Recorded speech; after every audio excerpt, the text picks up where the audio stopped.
Assalamualaikum warahmatullahi wabarakatuh. Bertemu lagi di channel Aryadin. Kali ini saya akan membagikan kuis pembahasan soal kompetensi teknis P3K Guru Part 9. Bagi Anda yang baru mampir di channel kami, jangan lupa untuk subscribe dan tekan loncengnya untuk mengetahui update informasi maupun soal yang terbaru tentang P3K. Untuk beberapa minggu ini kami jarang untuk update. Ini insya Allah akan saya update lagi soal-soalnya. Jadi jangan lupa untuk subscribe. Dan bagi yang ingin gabung di grup Telegram, ada di deskripsi video ini linknya.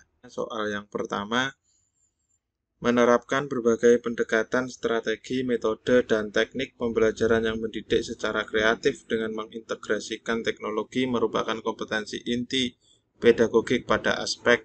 Jawabannya adalah yang B, yaitu penguasaan pada teori belajar dan prinsip-prinsip pembelajaran. Jadi ini kata kuncinya ada pendekatan, strategi, metode, dan teknik pembelajaran.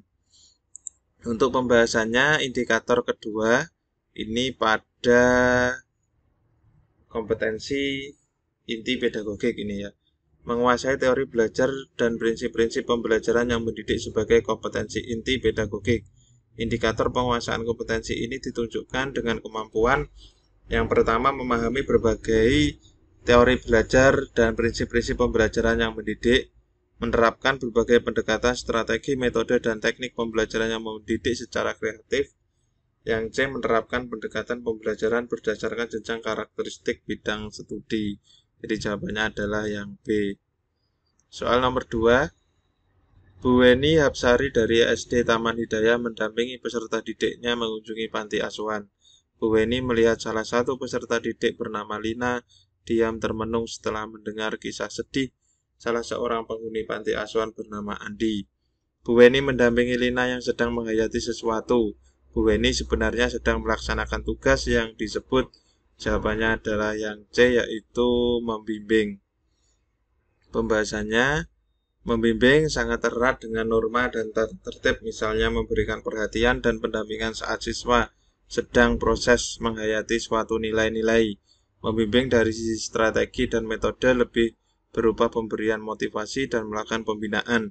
Guru selalu siap menjadi pendamping bagi peserta didik selama siswa melaksanakan tindak belajar. Jadi membimbing itu guru memberikan perhatian dan pendampingan saat siswa sedang proses menghayati suatu nilai. Jadi nilainya itu yaitu tadi, karena di panti asuhan dia termenung melihat Andi.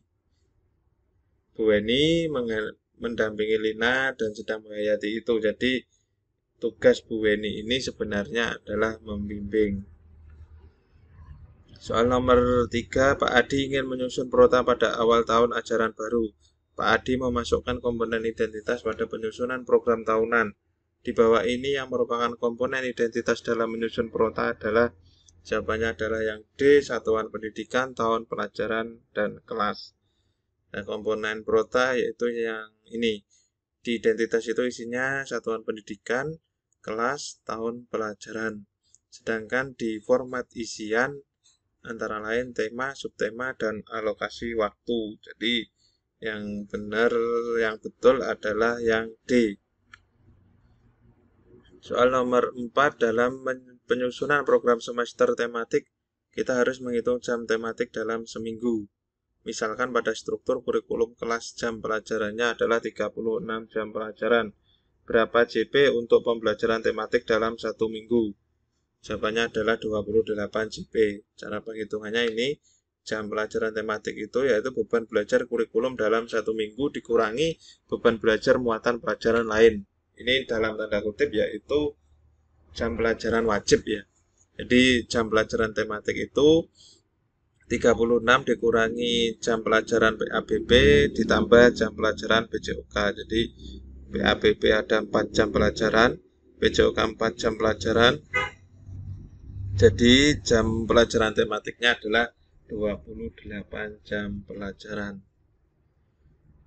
Soal nomor 5, dalam melakukan penilaian hasil belajar siswa pada mata pelajaran IPA, Pak Tono menggunakan tes sebagai satu-satunya alat ukur untuk mengukur kompetensi siswa. Berdasarkan prinsip penilaian yang dilakukan Pak Tono melanggar prinsip, yaitu yang A, menyeluruh. Mengapa? Karena tes ini hanya mengukur sebagian kecil dari hasil belajar. Jadi Pak Tono sudah melanggar prinsip itu. Seharusnya tidak hanya tes saja, tetapi ada prakteknya dan lain-lain. Soal nomor 6, Bu Ida melaksanakan tes kepada 30 siswa kelas 3. Sebelum melaksanakan tes, Ibu Ida telah membuat rubrik-rubrik penilaian. Dalam pelaksanaan ada seorang siswa bernama Ani, siswa terpandai dalam kelas. Setelah melakukan koreksi, ternyata nilai Ani di urutan ke-10 dari teman-temannya. Walaupun di urutan ke-10, Bu Ida tidak menambah nilai Ani. Berarti Bu Ida telah melaksanakan prinsip penilaian, yaitu yang C, objektif. Karena objektif ini berarti penilaian didasarkan pada prosedur dan kriteria yang jelas, tidak dipengaruhi subjektivitas penilai. Jadi prosedur dan kriterianya kan Bu Ida sudah membuat rubrik-rubrik penilaian ini tadi. Dan tidak dipengaruhi subjektivitas, walaupun Ani adalah siswa yang terpandai dalam kelas, tapi pada kenyataannya Ani berada di urutan ke-10. Berarti Bu Ida ini sudah melaksanakan prinsip penilaian, yaitu yang objektif. Soal nomor 7, penilaian sikap terdiri atas penilaian utama dan penilaian penunjang. Yang termasuk penilaian utama pada penilaian sikap adalah, jawabannya adalah yang E, jurnal harian dan observasi. Pembahasannya, penilaian sikap terdiri atas penilaian utama dan penilaian penunjang. Penilaian utama diperoleh dari hasil observasi harian yang ditulis di dalam jurnal harian. Penilaian penunjang diperoleh dari penilaian diri dan penilaian antar teman. Hasilnya dapat dijadikan sebagai alat konfirmasi dari hasil penilaian sikap oleh pendidik. Jadi,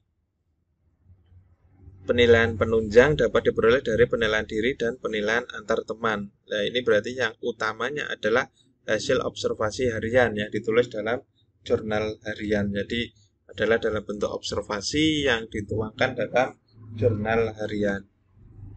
Soal nomor 8, Bu Eni merupakan guru kelas 5 SD. Dalam merancangkan penilaian, Bu Eni selalu melakukan analisis KD, menyusun kisi-kisi hingga menyusun pedoman pensyukuran.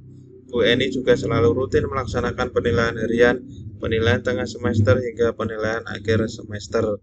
Berdasarkan tindakan Bu Eni tersebut, berarti Bu Eni sudah melakukan prinsip penilaian, yaitu sistematis. Arti dari sistematis adalah penilaian dilakukan secara berencana dan bertahap dengan mengikuti langkah-langkah baku, yaitu ini, melakukan analisis KD, menyusun kisi-kisi, hingga menyusun pedoman pensyukuran. Nah, ini dilakukan Bu Eni secara rutin saat melaksanakan penilaian harian, PTS, maupun penilaian akhir semester. Soal nomor 9, dalam pembelajaran pada masa pandemi seperti saat ini menuntut pembelajaran secara daring. Pak Anto adalah guru kelas 4 SD. Di kelas, Pak Anto ada siswa yang bernama Dini, keponakannya. Pada saat pembelajaran daring, Pak Anto memberi 10 soal kepada siswa-siswinya. Di hari itu, Dini akan pergi ke rumah neneknya, sehingga Pak Anto hanya memberi 5 soal kepada Dini. Berdasarkan ilustrasi tersebut, Pak Anto telah melanggar prinsip penilaian, yaitu adil. Karena di sini adil berarti penilaian tidak menguntungkan atau merugikan peserta didik karena berkebutuhan khusus serta perbedaan latar belakang agama, suku, budaya, adat istiadat, status sosial, ekonomi, dan gender. Jadi Pak Anto ini sudah melanggar prinsip belajar adil karena keponakannya dan mau pergi, Dini diberi soal 5 saja, sedangkan teman-teman yang lain diberi soal 10 soal.